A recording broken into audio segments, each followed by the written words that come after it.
big news in the last couple of weeks with the UCI Road World Championships coming back to Australia. They were there in, what, 2010 in Geelong?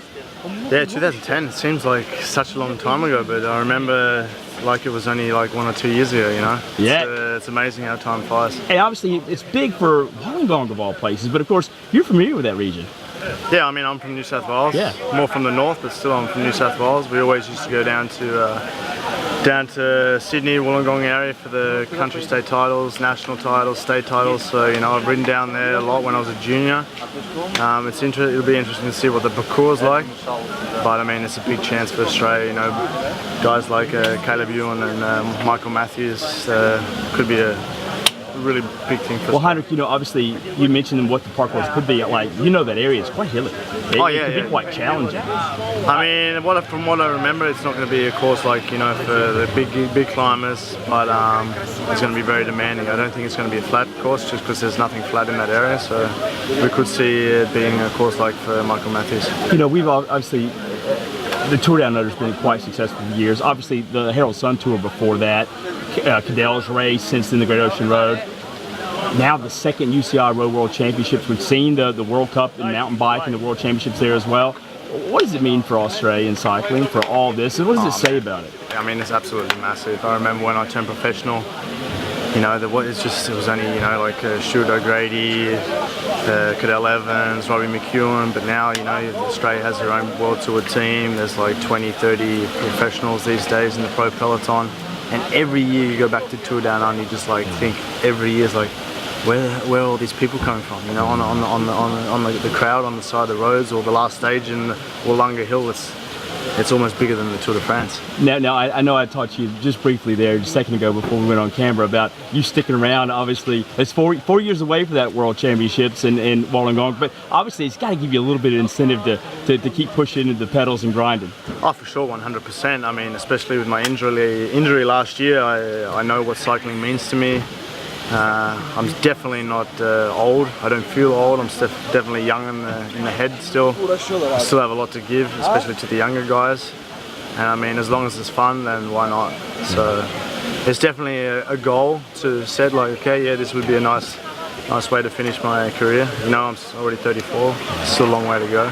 But definitely, it's very exciting. You know, you talked about Geelong seeming like it was just yesterday. Literally just yesterday on my flight here, I had a disastrous flight coming here. But I watched the Beyond the Peloton back when you were still with Cervelo Test Team, and that seems like yesterday. It does seem like yesterday. Does it seem that way to you as well? And you look back at that time and that era of your career fondly? Yeah, I look back at it and think like that time goes past so fast. You know, you need to take every opportunity and, you know, really live as a pro and trying to reach your goals or your results and do everything possible, because once it's over, it's over. It feels like yesterday, and it's going to be over in a few years, and then you're going to look back and think, man, I can't race anymore. You know? So obviously, you're also a bit of a road captain now with your experience and your success on the road yourself. And obviously, we look back at the Racing Kangaroos and all these things that you've been involved with for development of younger riders. Is this advice you give your teammates now and the younger riders coming through? 100%. I mean, even yesterday, we have a pretty young crew here, and I see some of the stuff that I used to do in them, like when I used to do like for example with Team Cervelo. And straight away, I mean, after the finish, you know, I told them exactly, guys, you can't do this, you know. We need to work together more, or do this and do this. Because the thing is, when at a younger age, you don't have someone older that tells them what to do, or maybe, you know, not yell at them, but, you know, put your foot on the table, then they're just not going to learn. And, you know, I had this with Andreas Clear, Tor Hussoff, Roger Hammond, Jeremy Hunt, all these older, Gabriel Rush, all these guys who are older in their 30s, 34. And like saying, hey, Heinrich, look, you can't go on like this. You got to do it like this and like this. And you know, it's just the way it should be. Yeah. And it's not like that anymore. Yeah. I tell you what, it is absolutely always a pleasure. Oh, what can we expect from you from next year and moving forward? Well, I'm definitely now getting back on track. It took a long time. I mean, I've done a lot of races this year. I also done the Tour de France, but I was never really able to do any really hard work, strength work, gym work, just because my knee wasn't able to handle it. And now, since last 5-6 weeks, you know, I've been able to go to the gym, do strength work, and starting to build up the muscles again, get more strength back. and work towards next year. Especially the classics is always my #1 goal. Mate Moric, absolutely flying. He wants to do the classics next year, so it's going to be, it'll be a good role for me to help him. Also, Philip Bauhaus is coming as a sprinter. Help him in the sprint. So taking on more of that role as a road captain. Last question. Nationals coming up in January is around the corner. You want that jersey back?